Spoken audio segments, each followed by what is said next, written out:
Let's go down to Kokomo. Day 4, Monday the 19th of October, Bermuda.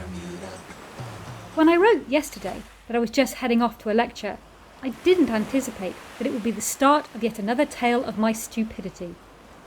Up early to have time to find and iron my uniform after my shower, in which I'd accidentally double conditioned my hair, as I'd taken 2 bottles of conditioner into the shower with me in the dark, rather than 1 shampoo and 1 conditioner. And before the lecture, I was feeling pretty satisfied with myself, despite getting a few quizzical looks, having walked round with a towel on my head during my journey to the laundry facility. Arriving just before the start of the talk, I said good morning to Safety Officer Phil from the UK and went and sat down. Not being able to spot fellow newbie Ryan, I sat next to some Filipino gentleman in the middle row. Phil then asked me to come up to the front as he wanted to have a word with me. Sensing I was in trouble, I quickly apologised for my wet hair, minus towel now thankfully, stating that I was too scared of waking my sleeping roomies to risk drying it. What he actually wanted, though, was to know why I was there. "For the lecture, obviously, sir," I replied. He was impressed by my keenness, but was puzzled as to why I felt the need to attend an engine room safety operations review. Because that's what I thought it said on my sheet. Turns out I was in the wrong venue. I should have been in the safety office on level 4, not the lecture room on deck 5. When will I ever learn? Phil also kindly pointed out that there were sockets in the hallways and that it was fine to take my hairdryer out there to use it when needed.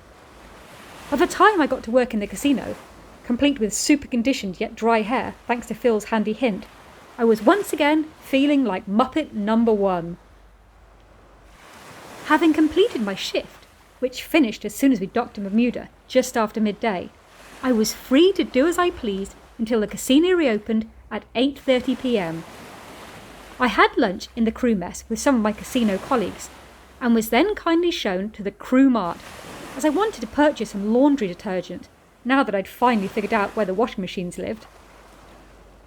From there, I felt confident I could make my own way back to cabin 3218 without too much fuss. Wrong again.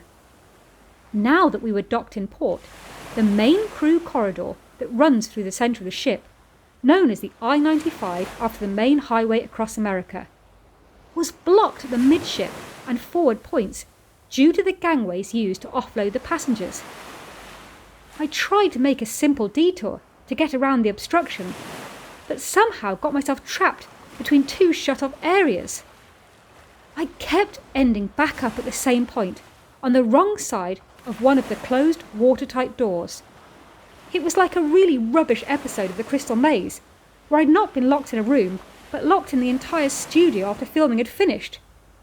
No matter what I did, I continually ended up back at the same spot without any crystals.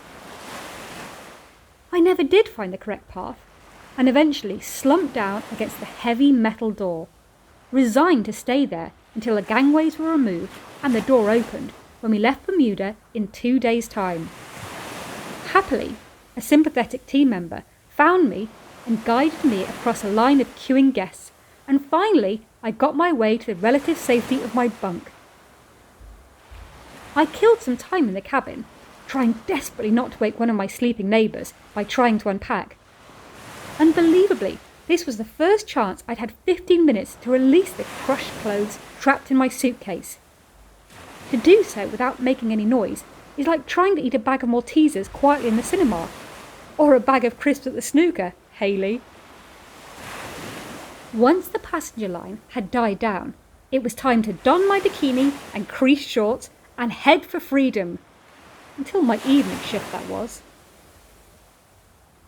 I'd like to think that I'd travelled to my fair share of different countries, and I can safely say that without equal, Bermuda is the most fabulous place I've ever had the pleasure of visiting. Yes, Dubai is sensational and a rich kid's playground. The Caribbean is everything it promises to be, and Uruguay is a land of breathtaking scenery and culture. But Bermuda, wow! I'm in love with you. Now, I know you may think my judgment might be a bit clouded, as I hadn't seen the light of day since we left Boston. But seriously, this tropical paradise is the hidden gem among the exotic islands. The climate is ideal, really warm, without making you feel uncomfortably hot. The pink sand is the softest, most inviting beach covering that I've ever seen. And the water is somewhere between aquamarine and electric blue. Not a stitch of beach debris, seaweed or pebbles to be found. Upon entering the inviting ocean, I was astounded to be able to see all the way to the bottom, through the crystal clear waters, even when I was quite far out. The warm sea had me transfixed, and I swam for a good hour before finally returning to shore to lay on the rose-coloured carpet to dry off in the sunshine. Obviously, my blissful afternoon was interrupted by the need to get back to the ship and work. But for most people, a vacation from their job involves a struggle through airport security and a plane ride in economy class, not a 12-minute bus ride. Tomorrow promises to be just as fun. Firstly, I don't have to work until 8:30 p.m. And secondly, it's the day of the cookout on the beach with my cash desk and casino buddies. I'm so excited I can hardly sleep. Night all. And that's all for day 4. Thanks for listening. Be sure to tune in for day 5's antics tomorrow. Same time, same place. Well, not literally, because this ship never stops. Be sure to subscribe so you never miss a day. And if you're enjoying it, like and share it too. Thank you!